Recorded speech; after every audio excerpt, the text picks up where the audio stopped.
is Chords and Coffee, and yes, it is that time of year again. We're going to look at some Christmas tunes, and why not? You know, when it comes to Christmas tunes, as far as I'm concerned, I'm going to play them every year. And the cool thing about Christmas songs is that your return on investment for these harmonically rich, dense, timeless compositions, your return on investment for those is pretty awesome, because it's a great way, at least in my life, as I've learned some of these songs and I've continued to kind of massage them and tweak them and make them a little bit better than the year before. It's a great way to become a better guitar player, but it's also a great way to just, who doesn't feel good hearing Christmas songs, right? And with that, there's this book I found. It's called The Real Christmas Book. It's a Hal Leonard. It's sort of a riff on the classic jazz compendium that everyone should have called The Real Book. This is The Real Christmas Book. And in this book, there's some pretty awesome arrangements of Christmas song. And so I thought we would look at Christmas Time Is Here. Now, if you've been with the Chords and Coffee community for quite some time, you know that we've actually done this before, but in this episode, we're going to have chord charts on every single one of these chords. And also, I'm going to maybe talk through on why I'm doing it this way now, because, in full disclosure, I haven't gone back and actually watched that episode, so I probably should have done that before we did that. But welcome to Chords and Coffee, where it's as real and as authentic as a fresh brew of coffee.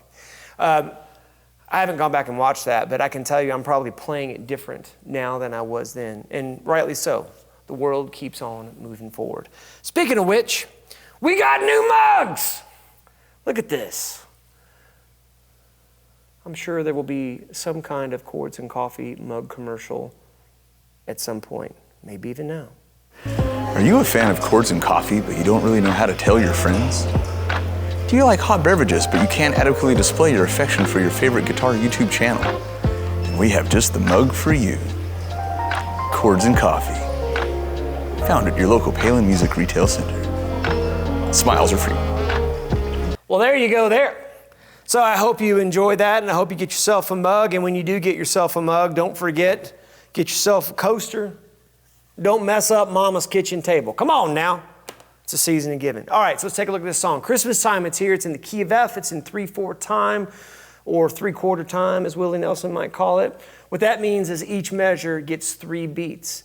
You may be going, oh man, how am I going to keep up? That's one less beat than what I'm used to. You'll be fine, especially if you can hear the Charlie Brown, Christmas time is here again, in the back of your mind. So I'm going to teach you how to play this kind of chord melody style.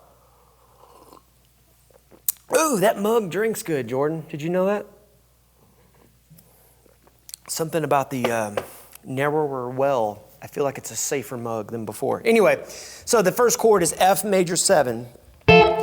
At the beginning of this, I made up a little intro. If you're interested in that intro, comment below. I'll write it out and send it to you, but it has nothing to do with the magic of Vince Guaraldi. Here's how this starts.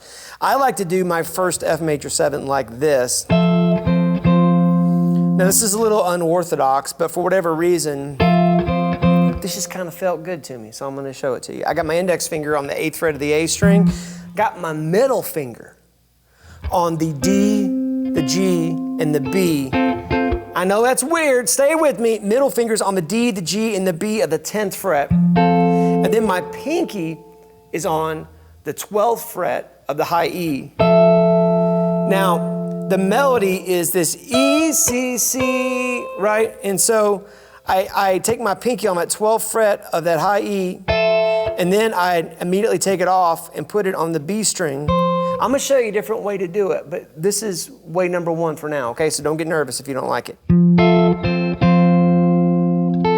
Then I take my pinky off to hit that A note, and then...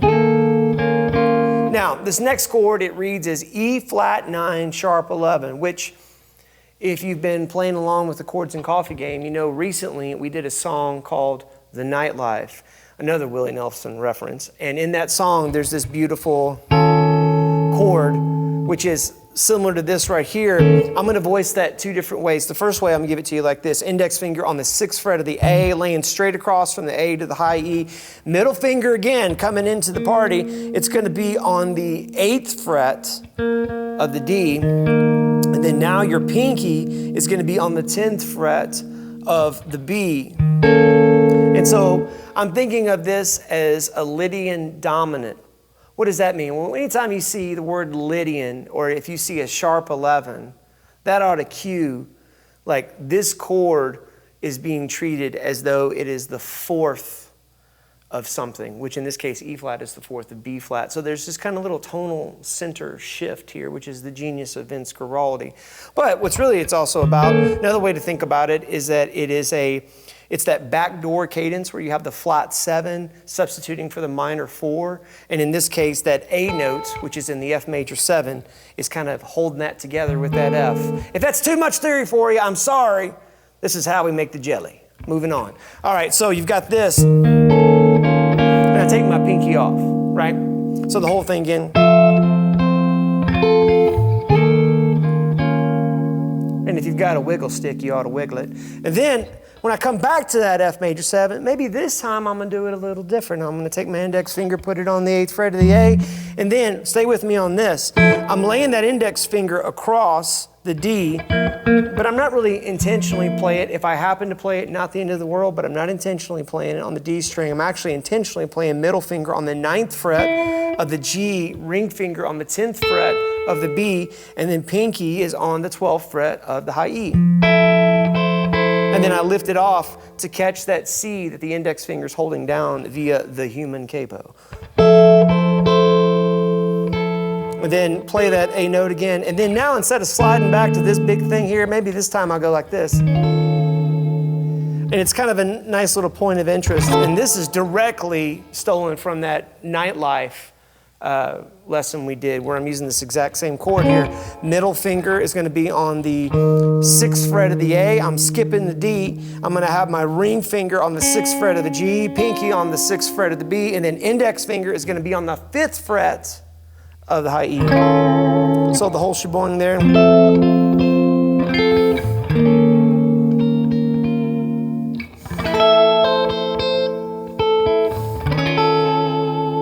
Right? And then now when it says B minor 7 flat 5 is the next chord it asks for. If I just play it here or here, there's this moment where you need this A note, right? A couple schools of thought on that. I could play just an A octave, which wouldn't be bad if I'm doing this with the index finger on the D string of the 7th fret, and then pinky is on the 10th fret of the B. Maybe even kind of little Wes Montgomery thumb action there. Like that. It's a little jumpy, and so that second chord, when I go to that B minor 7 flat 5, think of that as a D minor over B, which is what a B minor 7 flat 5 is. I'm playing it with my middle finger on the 7th fret of the low E, skipping the A, ring fingers on the 7th fret of the D, pinky's on the 7th fret of the G, and then index is on the 6th fret of the B. Right? Or you can do this, which is kind of, what's nice about this is that you get the melody and you get most of that chord. And then when you resolve, you kind of get the rest that you're missing. Well, what am I doing? Well, I've got my index finger on the low E, 7th fret. I'm skipping the A and I'm skipping the D. And I'm playing this 7th fret of the G string, and then pinky is on the 10th fret of the B. And then as soon as I play that, I switch kind of more to where I was just at, but it's just one note less because I'm playing. I've got my middle finger on the 7th fret of the low E, my ring finger is on the 7th fret of the G, and then index is on the 6th fret of the B. Now this is kind of cool. Right after that B minor 7 flat 5, it's got a B flat minor 7. Just got old-fashioned B flat minor 7. Nothing extraordinarily difficult or even unfamiliar about this. It's going to be index finger on the 6th fret, alt from the high E to the low E.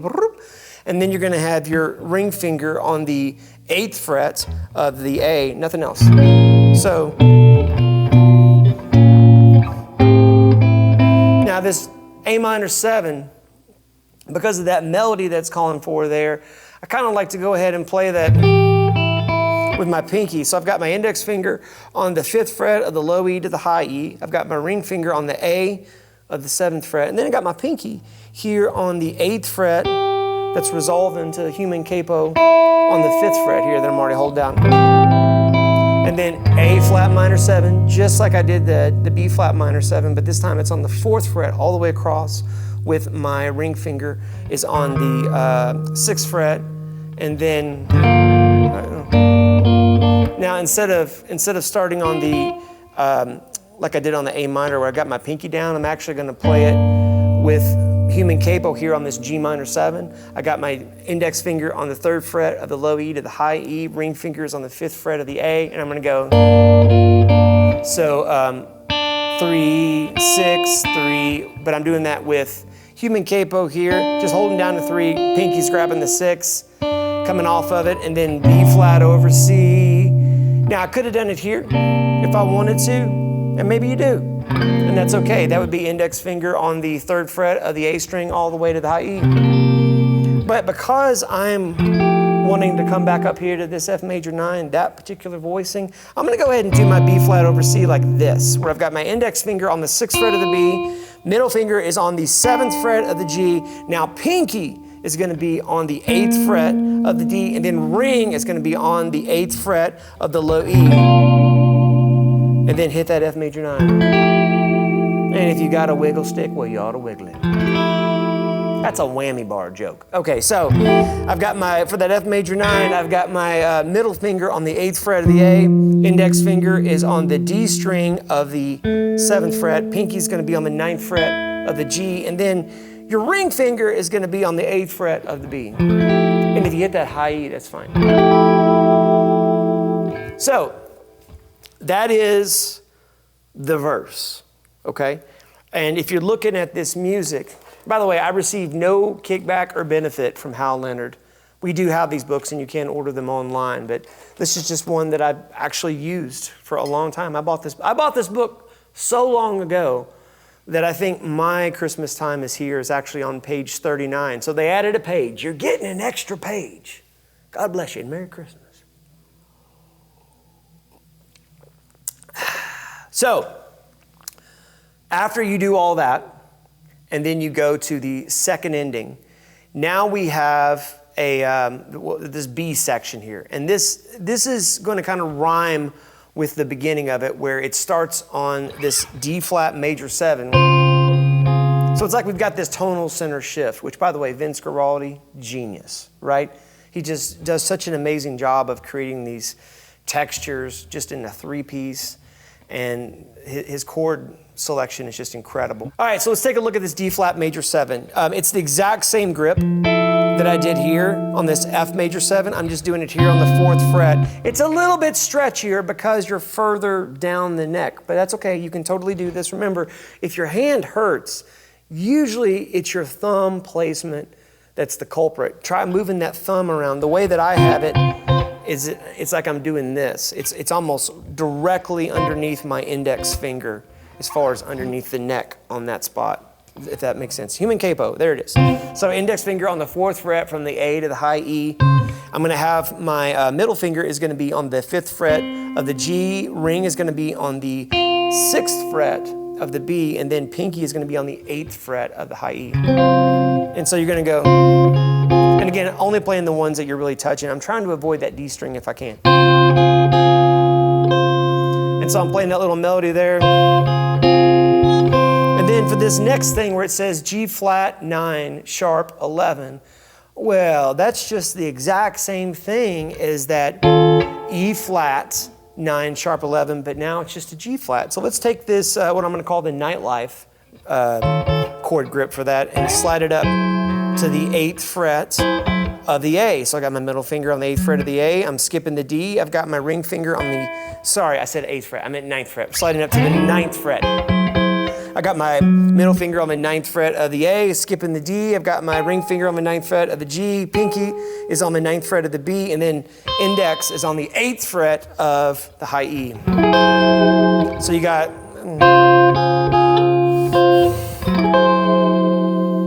And then you do it again.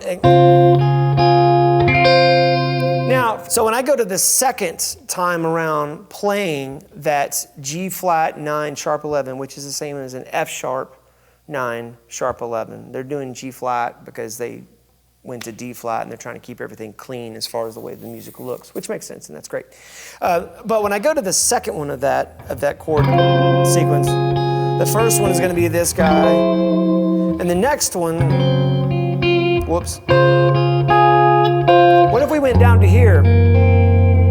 Well, why does that work? Well, that's like an F sharp that's got a C in it, so it's like an F sharp flat 5 or a sharp 4, right? And the reason this works is that down here, if you look at the notes that we're actually playing, where you've got an F sharp or a G flat, same thing, you've got an E, you've got a G sharp, and you've got a C, you've got this kind of C shape already in there, right? There she is, right? And so if I come down here and I make this C7 over F sharp, or, we've used this shape before, right? It ends up being kind of a nice little substitution and sets up this A minor really nice. If you have a question about that, comment below and I'll walk you through it. But I'm going to use my middle finger here on the 2nd fret of the low E. I'm going to use my ring finger on the 2nd fret of the D. My pinky is going to be on the 3rd fret of the G. And then my index is going to be on the 1st fret of the B. So that whole shebang.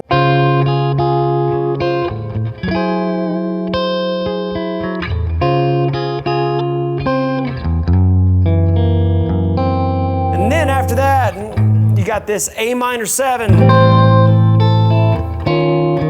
And so that's just good old-fashioned A minor 7. Index finger is going to be on the 5th fret, all the way straight across, with your ring finger on the 7th fret, the 5th fret of the from low E to high E, and then your ring finger on the 7th fret of the A. Then pinky is going to be on the 8th fret of the high E, pulling off to the 5th fret. Then E flat 9, just like the old James Brown chord. Right? You're going to have your middle finger on the 6th fret of the A, index is on the 5th fret of the D, and then ring is laying across the G, the B, and the high E on the 6th fret. So slide it back to D9, same exact thing, except it starts on the 5th fret. So 5 with the ring finger, or middle finger, on the A, index is 4 on the D, and then ring is on 5, 5, 5 of the G, the B, and the high E. And then this D7 flat 9, how do you do that? Super easy. You're going to take your ring finger, put it on the 5th fret of the A. You're going to take your index finger, put it on the 4th fret of the D. Pinky is going to be on the 5th fret of the G. And then flat 9 is going to be on the B string of the 4th fret. And then you got your G minor. Again, it's just the good old-fashioned ring finger, index finger on the 3rd fret, straight across from E to E on human capo style. And then your ring finger is going to be on the A string, 5th fret. And then D flat 9 to C13. Again, this is 9 shape. We just did it a second ago. This time it's just going to start on the 4th fret. And then a C13 is the exact same thing, but it's going to be on the 3rd fret. But you now just throw your pinky up here on that A. Right? So what's that whole shebang? One more time.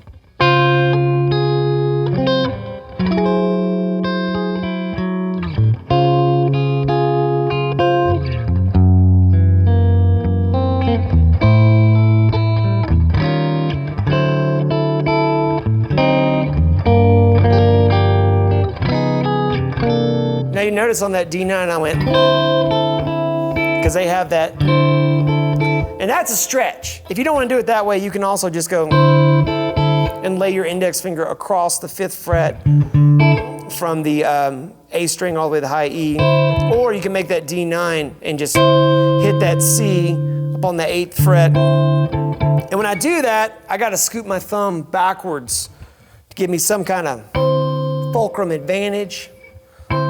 Physics is at play when I do that.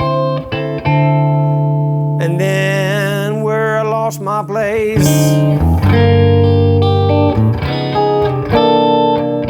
and then we're all starting again.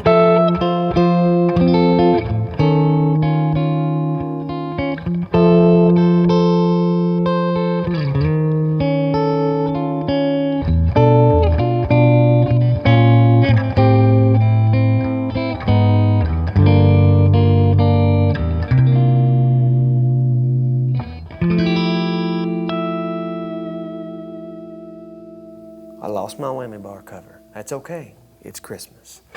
Hey, there's Christmas time is here. I know that's a lot of chords. I know. And some of you may be going, ain't no way. You're telling me for 40 years I could have been? Yes, you can do it. You can do it. I don't know if you know that guy that's on Instagram that says ain't no way. Anyway, that was a social media meme reference. You can play this song. You can play this song. Is it easy to play on an acoustic guitar with a set of 13s on it way up on the neck? No, sir. No, ma'am. It is not.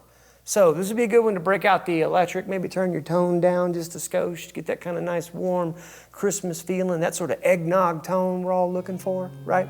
And then just start into this tune. Here's the good news.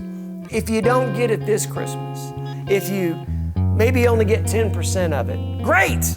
Christmas is coming again, right? And will be until the end of all things. But in the meantime, let's anticipate it coming, and let's anticipate saying this is a great return on investment, because there's a lot of beautiful chords you're going to learn, right?